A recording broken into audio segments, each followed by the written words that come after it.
Hello everyone, today I'm back at the garage Jacquet Automobile in Thonon-les-Bains in France to present to you this KIA Stonic GT line with the micro hybrid system of 2021. So this car has a fuel engine of 1 liter 3 cylinders turbo which has 120 horsepower and 200 Newton meters of torque.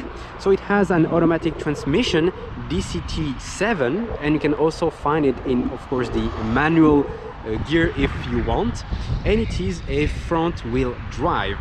So for the micro hybrid system, so it is a kind of small electric engine which is powered by a 48-volt battery that we will see under the trunk.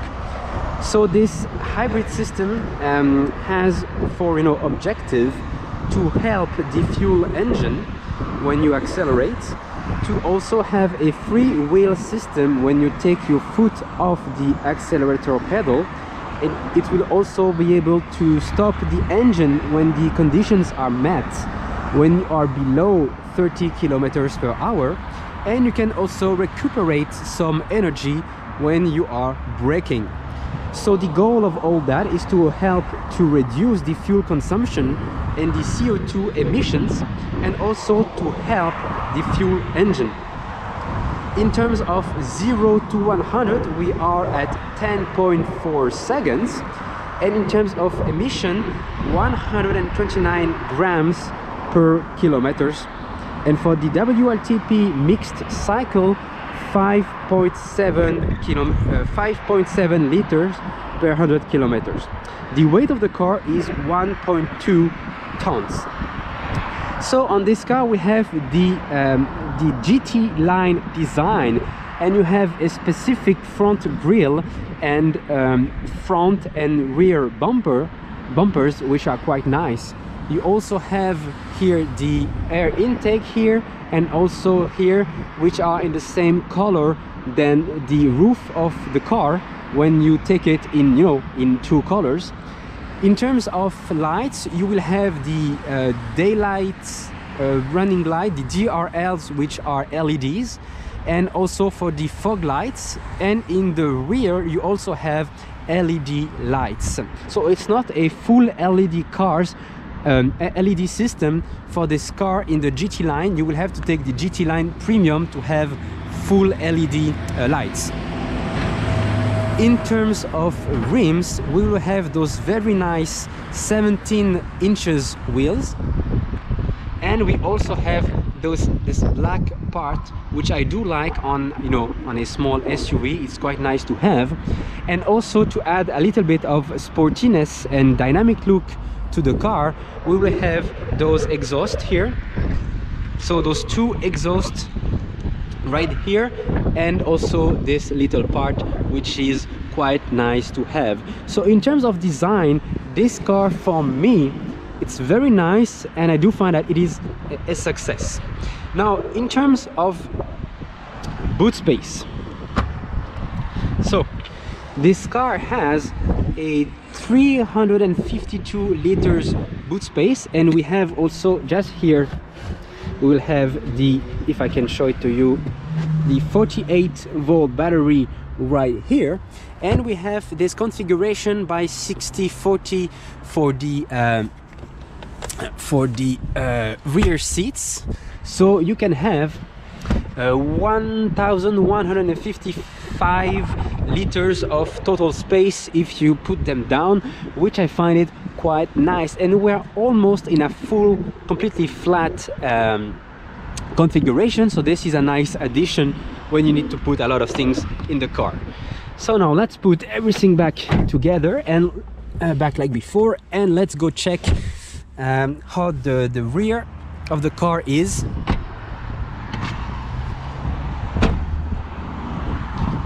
So there we go.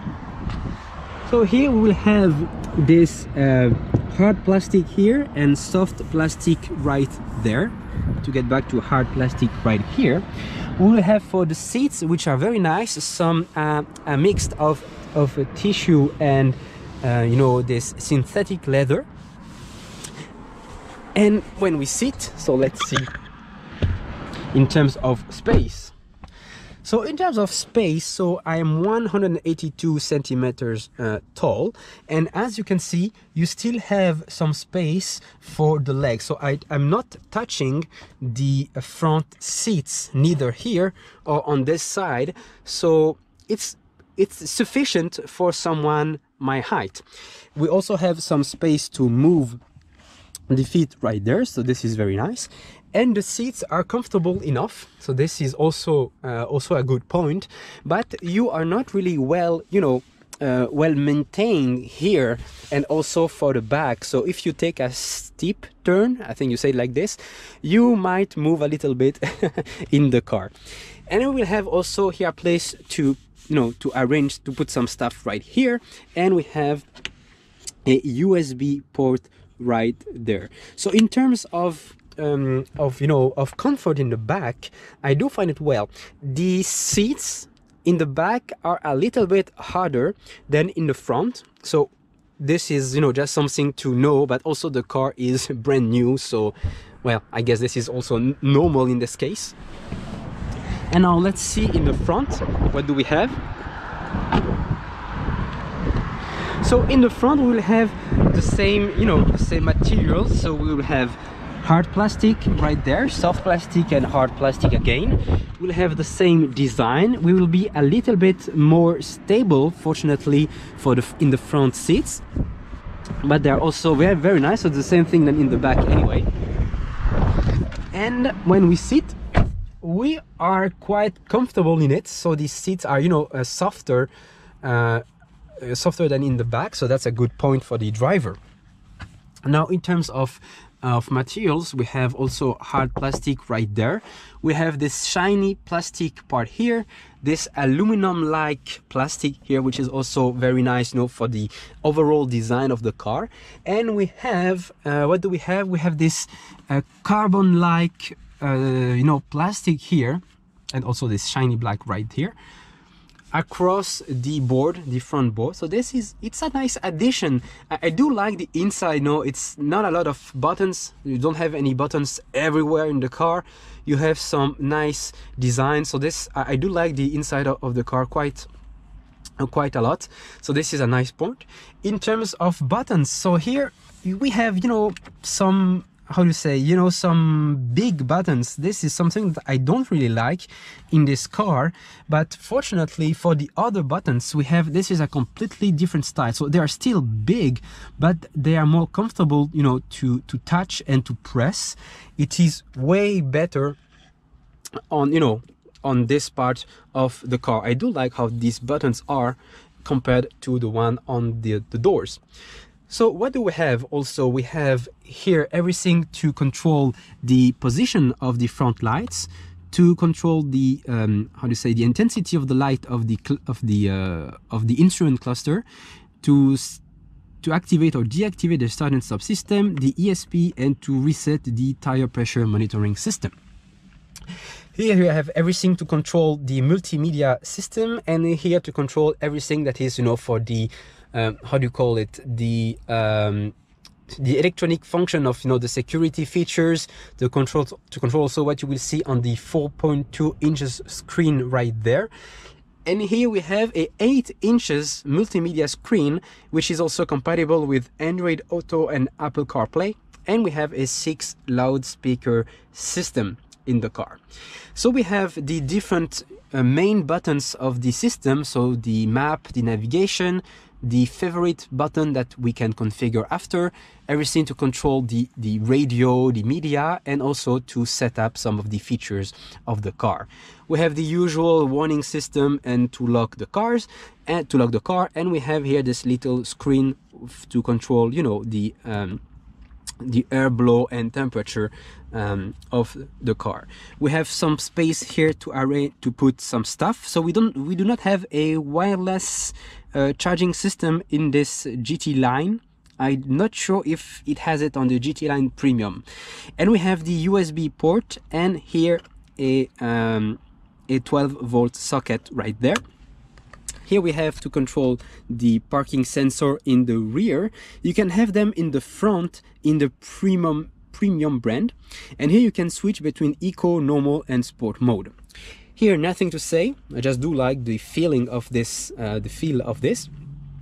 And we have these two cup holders right there, and under the armrest we also have a little space to arrange, to put something here.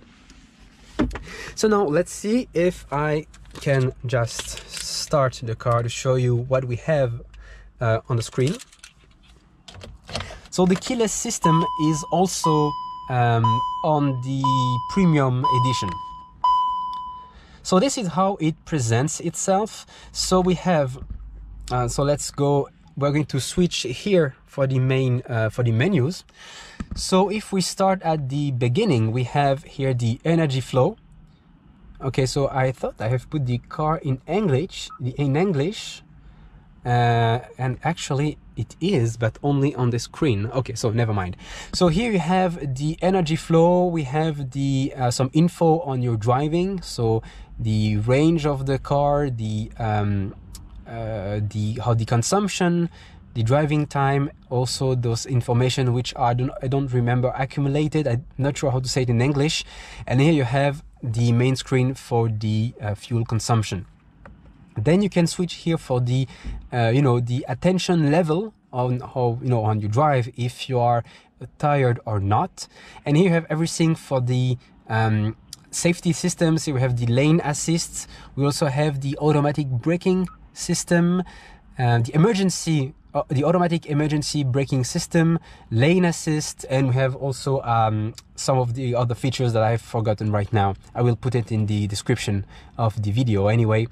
And we also have here the menu to control the safety systems, the lights, the doors, the comfort, etc., etc.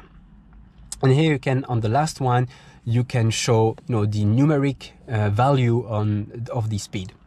Now for the screen here we have the map system, the navigation menu. So I do like the if you go, like, for example, to the setup button, I do, when you press, well, it's quite reactive, this I do like on this car. It's not a slow system, so that's a good point for it. Let's see for the map how it is. So it's quite responsive. Okay, so that's the word I'm looking for. So the car is quite responsive on this screen, so this is very good. And you have the home button, which allows you to have only the the hour, the clock, and the navigation system. Now if you go, let's see what I want to show you here for the favorite button, you can choose the custom button right here. What do you want? So those are the choices that you can have right there. And also the steering wheel mode button, which you can switch between all those features with the button right here. So I think that I have said pretty much everything about this car from the inside out. I do find it's a nice car, and I do recommend the GT line, the GT line or GT line premium edition, because it adds a lot of options to the car and also a very nice design. And now we're going to see, I will show you the energy flow while driving, and we will see how the car handles and how comfortable it is. See you. Okay, so now let's go to make a little test drive of the car. So as said, I'm going to show you the energy flow and how the mild hybrid system works. I should be able to show you that. So we will drive in eco mode and sport mode, just to show you how the car behaves differently. And well, so let's go. Now we have the rear camera. So in terms of quality, it could have been better, I guess. It's a little blurry, but it does its job. And you also have the parking sensor in the back, and you have the directional lines right here. So now let's go and see what this car has to offer us in terms of comfort and acceleration. I will not go too far because the car is brand new, so usually I'm not going to rev it up much or often.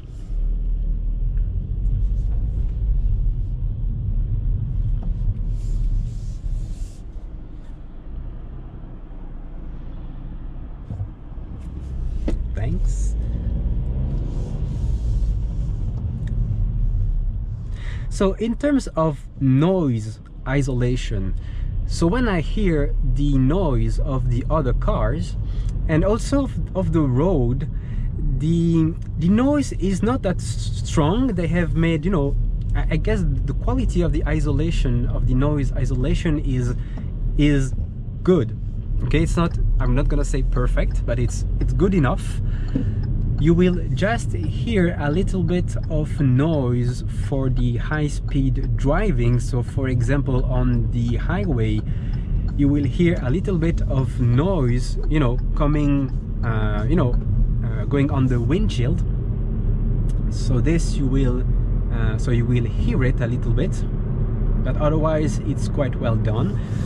For the steering wheel, I also like it. It's comfortable enough, and you also have, you know, how is it like this? I do like to add some, you know, sportiness to the car.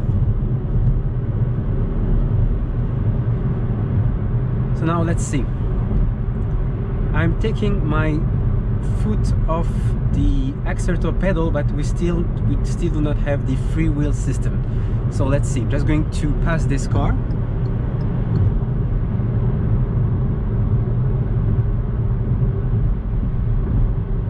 Let's see if we can engage the mode.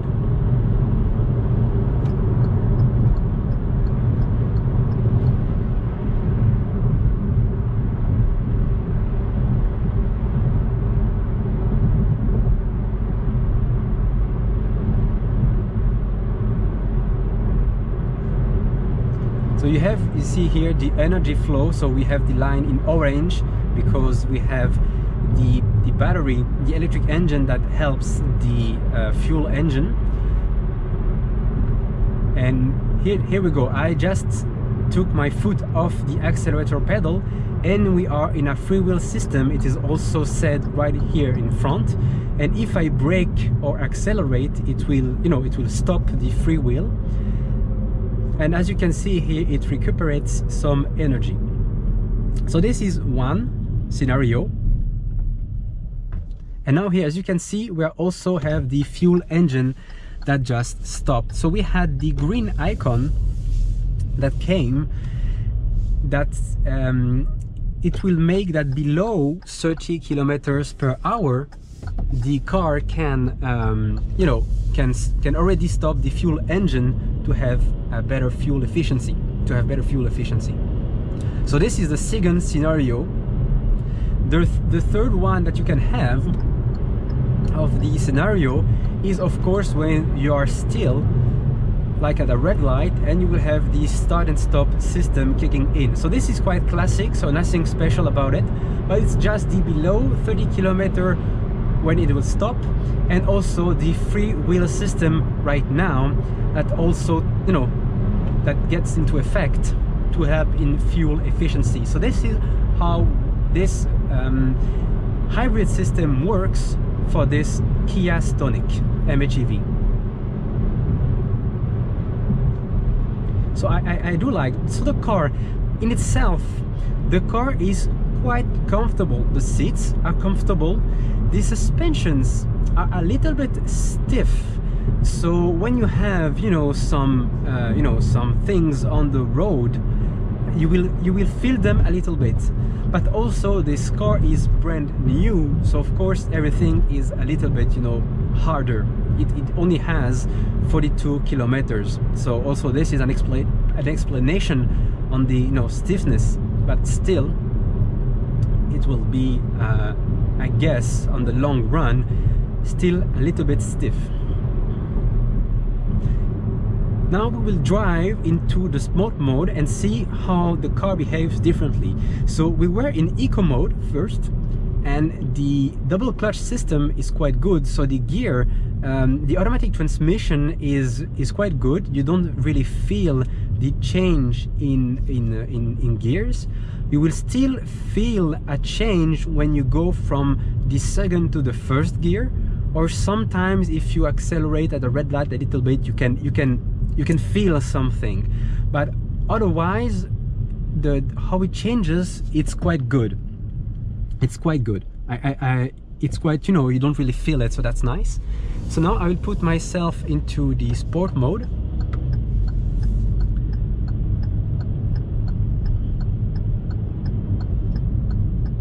I'm quite also for my back, when I take my turns, I'm quite comfortable also. I do not move too much, so that's a good point. So now if I accelerate, you will have, as you can see, the orange lines, as we have seen before. We also have the revving, you know, that goes a little bit later to change gear.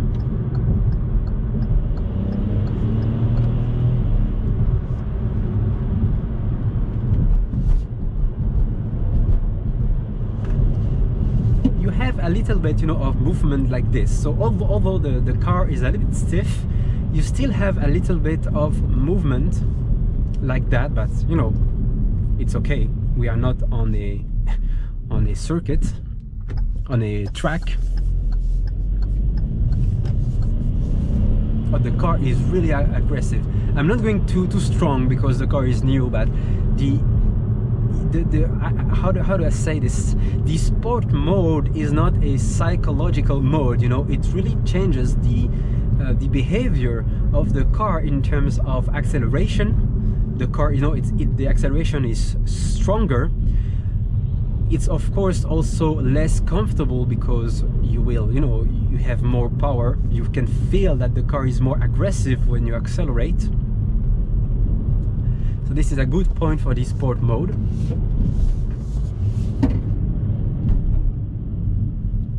Oh no, I like this car. You know, it's fun to drive.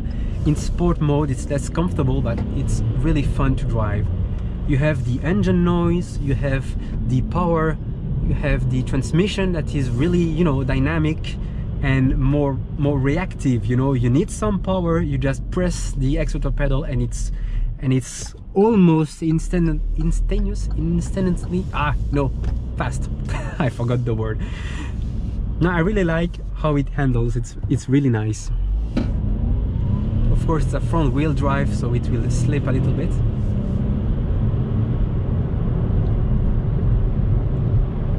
Oh, it's really a good car. So if you ever, you know, wonder if this car is worth trying because maybe you hesitate between one model or another, I can really advise you just to test it. The car, although it's a bit stiff, it's comfortable for the seats, for the usual noise, you know, of the engine, of the road, maybe less for the wind, you know, on high-speed driving, but I really like the car. It's good. It's not, you know, it's not, you cannot say it's only 120 horsepower, so the car might be a little bit, you know, slow. It's too much, you know, let's say eco-friendly. No, it's really good for the you know, for the it gave me a very nice impression for the driving, in the driving style, for the, you know, eco mode and sport mode. I'm quite impressed. And you also have this button here to allow the car to, you know, to take control of the steering wheel. So it's almost, you know, like an autonomous driving car, but of course it has its limitations. So I guess that's it for what I wanted to show you for the mild hybrid system and the eco mode and the sport mode. I really enjoyed driving this car, and it might be something you might be interested in testing. So see you next time for another one. Bye bye.